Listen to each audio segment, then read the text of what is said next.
오늘도 야단보부상을 찾아주셔서 감사합니다. 구독과 좋아요, 알림 설정 부탁드릴게요. 오늘의 이야기 시작할게요. 옛날 강원도를 지나 경상도로 넘어가는 거친 바위 산길을 이미 시커먼 어둠이 내려앉아 천지분간도 제대로 되지 않는 깊은 한밤중에 거친 숨을 헐떡거리면서 누가 따라 올세라 발걸음을 재촉하고 있는 이봉덕이라는 사내가 있었습니다. 그 돈을 왜 내가 갚아야 하는 것이야? 나한테 돈을 빌려준 자들은 분명히 투전판 패거리와 한패인 것이 자명하거늘. 그러니 이번에 경상도로 넘어가. 지금의 이봉덕은 모두 있고 이제는 새 사람이 될 것이야. 그래, 이참에 돈 벌어서 장가도 한번 들어봐야겠구만.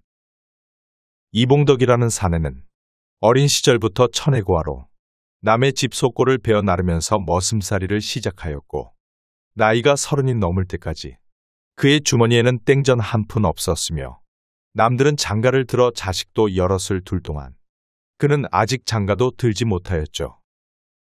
그도 그럴 것이 이봉덕은 하루가 멀다 하고 투전판에 갔기에 20년이 넘게 머슴살이를 하며 받은 세경을 전부 노름으로 날려버렸고 거기에 더 나아가 조금이라도 면이 있으면 한밤중이라도 그 집 대문을 두들기며 돈을 빌려는데 그 돈은 어느새 대추나무에 대추 열리듯 많아져 머슴살이로는 도저히 감당을 할 수 없는 수준에 이르렀고 이러다가는 빚쟁이들에게 매질을 당할 것이 불을 보듯 뻔하였기에 보찌마라 달랑매고 야반도주를 선택하게 된 것이었습니다.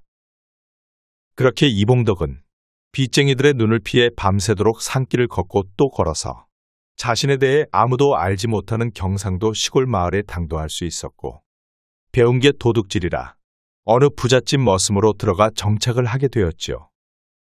한편 이봉덕이 정착한 경상도 시골 마을에는 김춘덕이라는 사내가 달이 중천에 올라 고을을 비출 시간에 형수랑 단둘이 방 안에 앉아 대화를 나누고 있었습니다. 형수님, 형님의 제사상을 이리 잘 차려주시니 오늘 형님이 크게 만족하고 돌아가셨을 것 같습니다. 도령님, 말씀 잘하셨네요.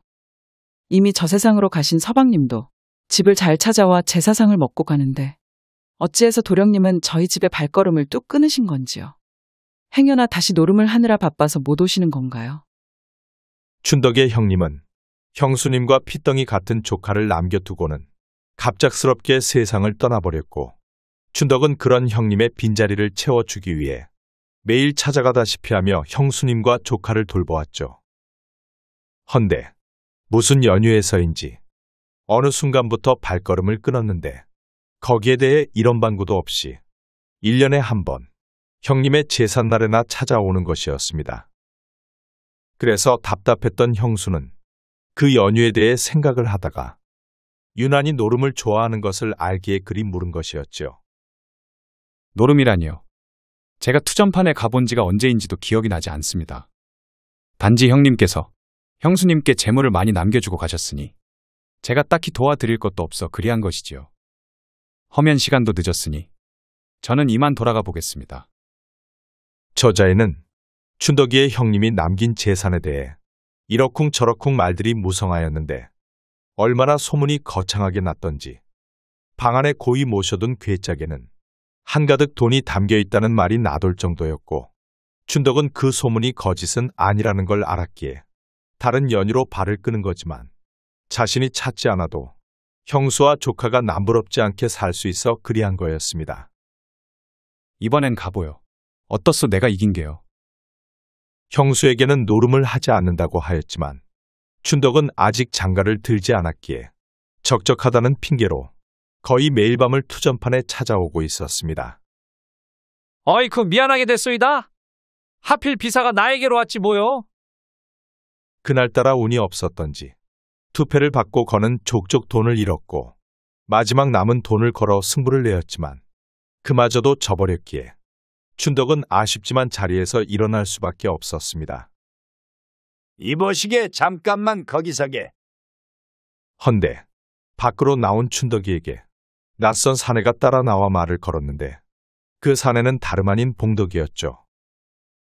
거 보아하니 오늘 나랑 같은 처지인 것 같소만. 내가 살터이니 주막에서 한잔 하시겠어?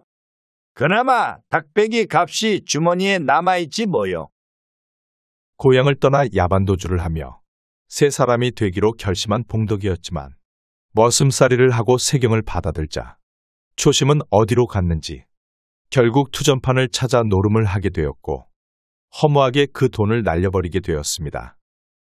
그런데 손을 털고 일어나려고 하려는 그때 춘덕이가 돈을 모두 잃는 것을 보자 동변상련이라도 느낀 것인지 춘덕이를 따라 나와 말을 건 거였죠. 그리고 춘덕이 또한 꾼은 꾼을 알아본 것인지 평소라면 거절을 하고 집으로 갔을 거지만 몇 푼 안 되는 돈을 흔들며 웃어 보이는 봉덕이가 싫지 않았기에 춘덕은 그리 하자 하고는 주막으로 가 술잔을 기울였습니다. 오늘 같은 즐거운 술자리는 내 처음이오. 연배도 비슷한 것 같으니 벗이 되는 게 어떻겠소? 그걸 말이라고 하는 게요. 내 고향을 떠나 여기 온 지 얼마 되지 않았지만 자네 같은 벗이 있다는 걸 알았다면 진작에 여기로 왔을 것이네. 술자리가 무르익어 갈수록 그 두 사람은 여러 해를 사귀어온 막역지우처럼 변해갔고 그날이 지나고 나서는 마치 연인을 만나는 것처럼 같이 노름을 즐기며 끝나고 나서는 밤새도록 함께하는 술친구가 되었습니다. 자네 미쳤는가?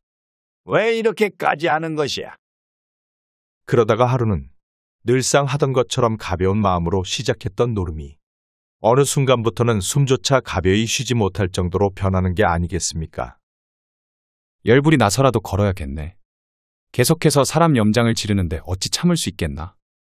내 오늘 저 녀석 코를 납작하게 해줄 것이야. 그날따라 투전판 패거리들은 무슨 마음인지 계속해서 춘덕이의 약을 살살 올렸고 거기에 더해 춘덕이가 돈을 걸면 이상하게 작은 차이로 패하였기에 평정심을 잃은 춘덕이가 판돈으로 부모에게 물려받은 전 재산, 논 5마지기를 걸었기 때문이었죠. 난 고비네. 이거보다 높으면 가져가게나.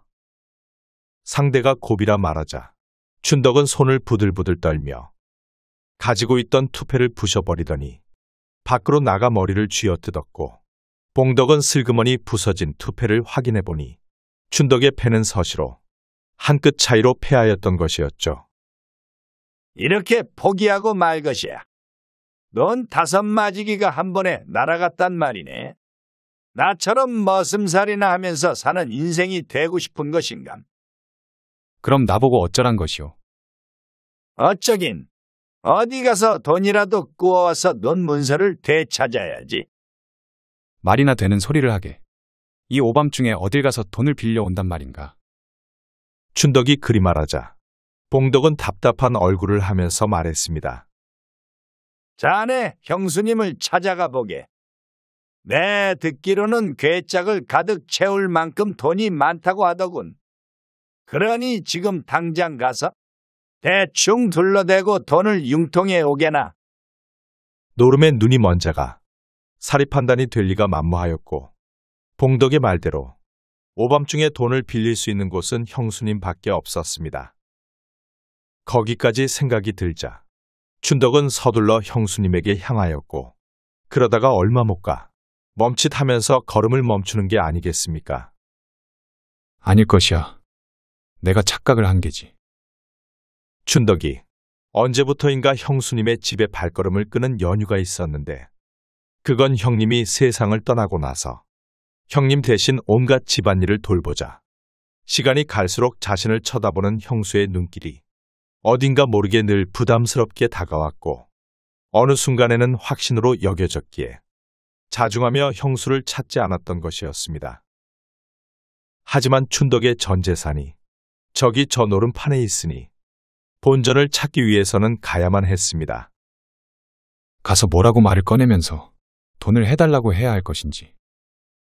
춘덕은 형수의 집으로 가면서 어떤 거짓을 말하고 돈을 빌릴지 생각하며 무거운 발걸음을 옮겼습니다.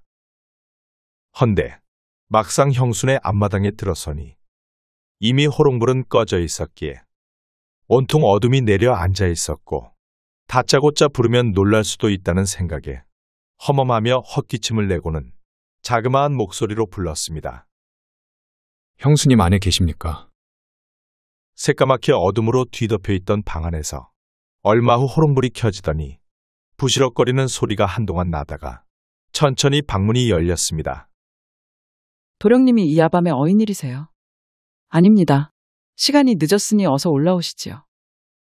형수가 방문을 활짝 열고 몸을 비켜주자 춘덕은 못 이기는 척을 하며 방으로 들어섰는데 형수는 금방 일어났는지 누워있던 옷차림 그대로였고 방 안쪽 구석에는 조카가 잠들어 있었습니다.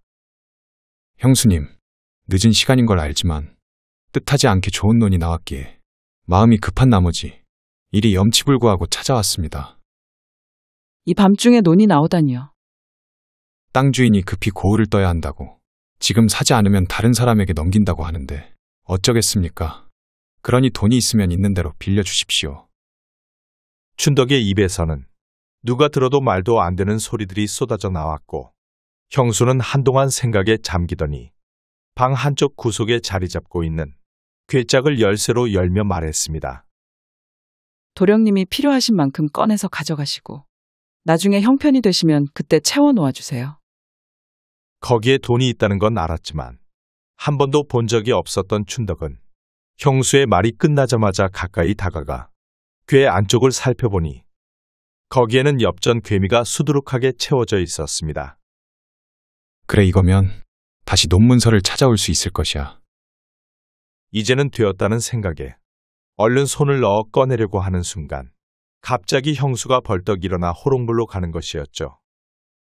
그리고 나서는 후욱하고 숨을 크게 내뱉으며 호롱불을 꺼버렸고 두 손으로 시동생을 붙잡으며 그대로 같이 쓰러져 버리는 것이었습니다. 그리 되자 형수가 풍기는 분냄새가 춘덕의 코끝으로 흘러 들어왔고 순간 정신이 아득해져 왔으나 그와 동시에 머릿속은 여러 가지 생각으로 복잡해져 갔습니다. 그동안 많이 외로우셨구나. 젊은 나이에 과부가 되었으니 누구라도 그리했을 것이야. 그래, 지금 이 순간만 넘기자. 그리하면 앞으로 노름 미처는 걱정 없을 테지. 라고 생각을 하다가 내가 노름에 미쳐서 이제는 천륜을 저버리고 지방까지 말아 먹으려고 하는구나. 죽어서 형님의 얼굴을 어찌 본단 말이더냐. 생각이 거기까지 미치자 춘덕은 형수가 무안하지 않게 최대한 정중하게 마음을 담아 몸을 떼어냈습니다. 그리고 손에 쥐어져 있던 엽전괴미는 그대로 방에 놔둔 채 밖으로 나왔고 마당에서 밤하늘을 바라보며 심호흡을 몇 번이나 하니 그제야 마음이 가라앉는 듯 하였지요. 남이 집 머슴이 되면 어떠하랴. 다 내가 못난 탓으로 그리 된걸. 그리 생각하며 형수 집을 나서는데 형수가 숨 죽여 흐느끼는 소리가 귓가에 들려오는 게 아니겠습니까?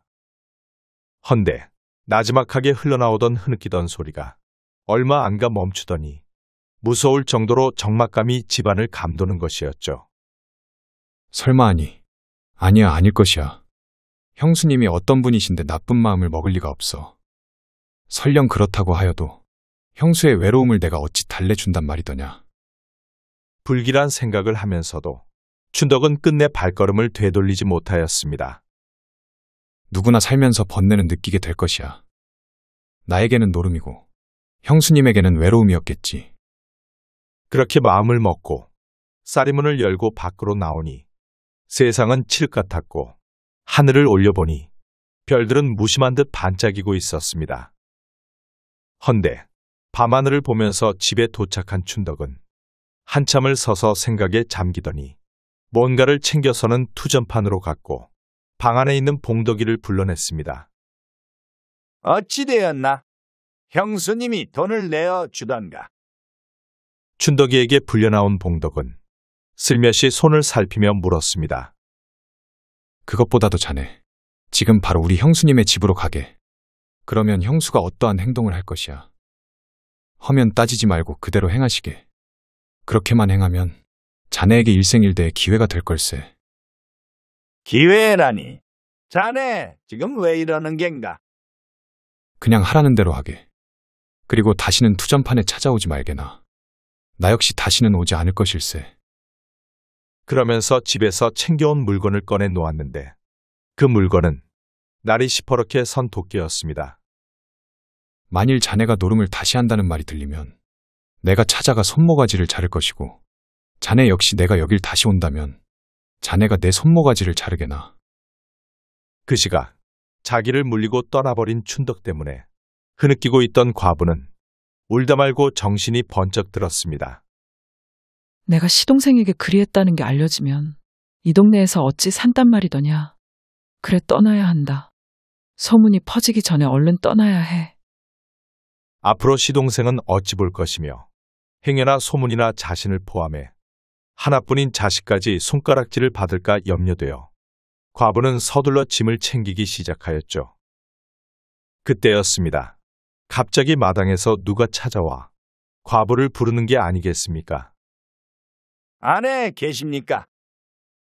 짐을 챙기다 말고 놀란 과부는 서둘러 방문을 열었고 봉덕이가 우물쭈물하며 서 있었습니다. 누구셔요? 춘덕이의 버실한 걸 알리 없는 형수는 찾아온 봉덕이가 의아해 물었습니다.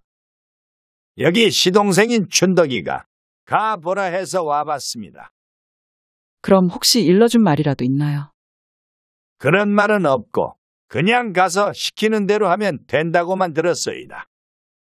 형수는 시동생인 춘덕이가 왜 이 사내를 보냈는지 그 뜻을 알 것 같았고 그 마음을 받아들여 고마워해야 하는 것인지 아님 뿌리치고 그냥 보내야 하는 게 맞는 건지 몰라 머리가 복잡해져 왔습니다.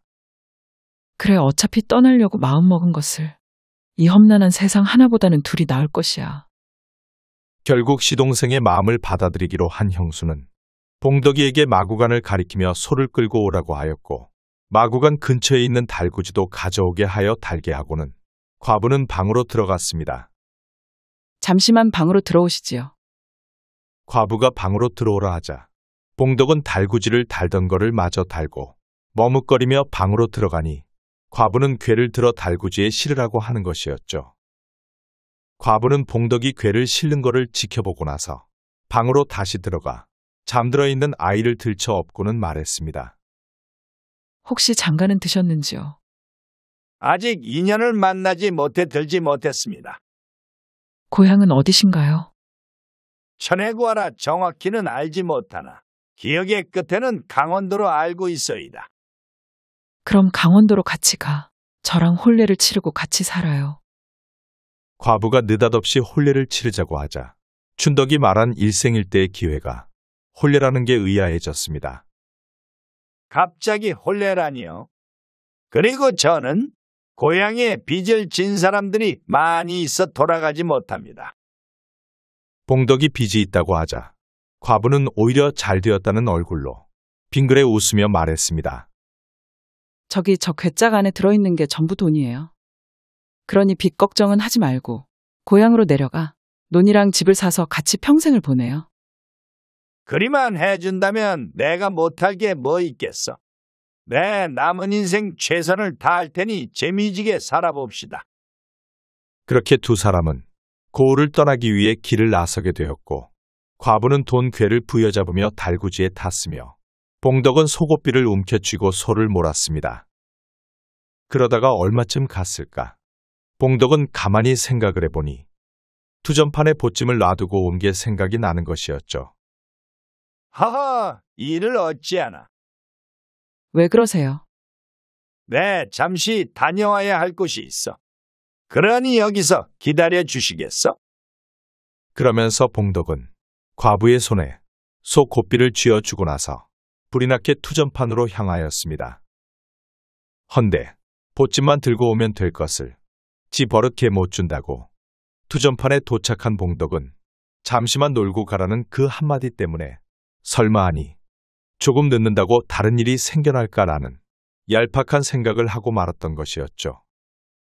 그렇게 한 판만 하자는 게 두 판이 되었고 시간은 흐르고 흘러 정신을 차렸을 때는 육각이 지나버렸습니다. 어디로 간 것이야? 도대체 어디로 갔단 말이더냐? 노름을 하다 정신을 차린 봉덕은 과부랑 헤어졌던 곳으로 다시 왔지만 과부와 소는 온데간데 없고 한밤중이라 어디로 사라졌는지 그 흔적도 찾지 못하였죠. 한편 봉덕을 기다리던 과부는 하염없이 소 고삐만 쥐고 있었는데 이게 왜 움직이지? 봉덕이 있을 때는 가만히 있던 소가 봉덕이 사라지자 갑자기 움직이기 시작하더니 자꾸 앞만 쳐다보고 가는 것이었습니다. 언제 소를 몰아보기를 했나. 그렇다고 뛰어내리려고 해도 궤를 놔두고 갈 수 없었기에 자포자기하고는 소가 가는 대로 갈 수밖에 없었고 고을과 거리가 멀어지자 마음속으로 봉덕을 포기하고 말았습니다. 그 사내와는 인연이 아니구나. 가다 보면 다른 인연이 나타나겠지. 그때는 이처럼 허망하게 놓치지 않을 것이야.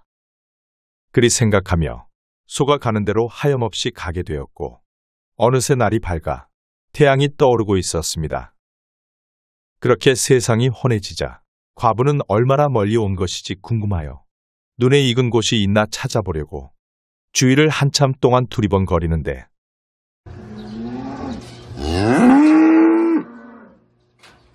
멀리서 소가 우는 소리가 들려왔고 그 소리에 달구지를 끌던 소가 대답이라도 하는 듯 크게 울더니 이는 힘껏 내달리기 시작하였고 그 속도가 얼마나 대단했던지 과부는 달구지에서 떨어지지 않기 위해 안간힘을 썼습니다. 그렇게 얼마나 달렸을까? 소가 어느 집 살인문을 들이받고는 그 집 마구간 앞으로 가더니 마구간에 있는 수소를 연신 혀로 핥는 것이었죠. 헌데 자기 집 앞마당에서 소란스러운 소리가 나자 집주인으로 보이는 사내가 방에서 나와 어찌된 일인가 싶어 마구간을 살펴보는데 여인 한 명은 달구지에 매달려 낑낑대고 있고 달구지를 끌고 온 소는 자신의 소를 연신 핥고 있는 게 너무나 기이하였죠. 누구신데 남의 집 앞마당에서 이러시는 거요? 사내가 연유를 묻자 달구지에서 떨어지지 않으려고 악착같이 매달려 있던 과부는 기진맥진한 목소리로 말했습니다. 우선 저를 좀 내려주실 수 있을까요? 내려가서 전후 사정을 모두 말해드릴게요. 그 말에 사내가 과부를 달구지에서 내려주었고 과부는 여기까지 오게 된 이유에 대해 사내에게 말하였는데 시동생과 봉덕이에 대한 내용은 쏙 빼먹고는 그저 고향을 떠나온 과부란 사실만 말해주었습니다. 그런데 귀를 기울이며 과부의 말을 듣던 사내는 돌연 과부의 소를 골똘히 보더니 눈물을 뚝뚝 흘리는 게 아니겠습니까? 미안하다. 정말로 미안해. 마누라를 살리겠다고 너희들을 생이별시켰으니. 사내가 갑작스럽게 눈물을 흘리며 소에게 미안하다고 하자 과부는 이상한 생각에 물어보았고 사내는 신세 한탄하듯 말해주었습니다. 사내가 말하길 과부가 타고 온 소는 사내가 키우던 암소였고 지금 마구간에 있는 수소와 함께 키웠는데 2년 전 부인이 큰 병을 얻어 어떻게든 고쳐주기 위해 부부로 지내는 소를 생이별시켜가며 돈을 마련했지만 결국 돈은 돈대로 써버리고 부인은 부인대로 세상을 떠났다고 하는 것이었죠. 헌데 하루아침에 팔려간 암소가 신랑인 수소를 찾아왔으니 비록 짐승이지만 그 사랑은 참으로 놀랍고 저렇게까지 찾아올 사이를 자신의 욕심으로 갈라 놓았다 생각하니 너무나 미안한 마음이 든다고 하는 것이었습니다. 그렇게 사내의 말을 전부 전해 들은 과부는 불현듯 사내가 호랍이란 걸 깨달았고 이런 인연도 다시 없다 생각하여 단도직입적으로 내질렀습니다. 소들도 저렇게 인연을 찾는데 제 생각에는 저희들도 인연인 듯 싶어요. 그리고 제가 돈을 좀 가지고 왔으니 이 돈으로 논이랑 밭도 사오겠습니다. 그러니 둘이 같이 살아보는 게 어떻겠어요? 그러자 사내는 소를 한번 보고 과부를 한번 보더니 뭔가를 느낀 듯 대답했습니다. 그럽시다. 그럼 인연이 어디 하늘만 맺어준다는 법이 있겠소. 소들도 저리 정겹게 다시 만났으니 우리도 같이 한평생 정겹게 살아봅시다. 그렇게 소가 맺어준 인연으로 둘은 한 집에서 함께 살게 되었고 다행히 궁합도 잘 맞아 얼마 안가 뱃속에 소중한 아이도 찾아왔습니다. 그리고 배가 불러 아이가 태어날 때쯤 소문을 듣고 시동생이 한번 찾아왔는데 전 형수의 새 서방을 보고 형님이라 부르며 깍듯이 대하며 전 형수를 잘 부탁드린다고 몇 번이나 말하는 것이었습니다. 그러다가 새 서방이 뒷간을 간 사이 전 형수에게만 들리게 말하는 것이었죠. 그날 밤 만났던 봉덕이는 고향으로 돌아갔네요. 그러니 그날 밤 일은 아무도 모른답니다. 저 또한 개꿈을 꾸었기에 기억이 전부 날아가 버렸네요. 허니 그날 밤 개꿈은 죽을 때까지 잊고 살아요. 그렇게 말하고 시동생은 돌아갔고 과수댁은 그 말을 듣고 나니 어깨에 짊어지고 있던 짐을 내려놓은 듯하여 홀가분하게 아이를 놓을 수 있었고 새 신랑과 더욱 행복하게 살 수 있었습니다. 시청자 여러분의 소중한 시간 내어주셔서 감사합니다. 이 영상으로 인해 소중한 인연을 맺은 모든 분에게 행복한 나날과 사랑이 넘치는 삶이 되기를 진심으로 기원합니다. 앞으로 인연을 이어갈 수 있게 노력하는 야담 보부상이 되겠습니다. 여러분의 구독은 사랑입니다. 감사합니다.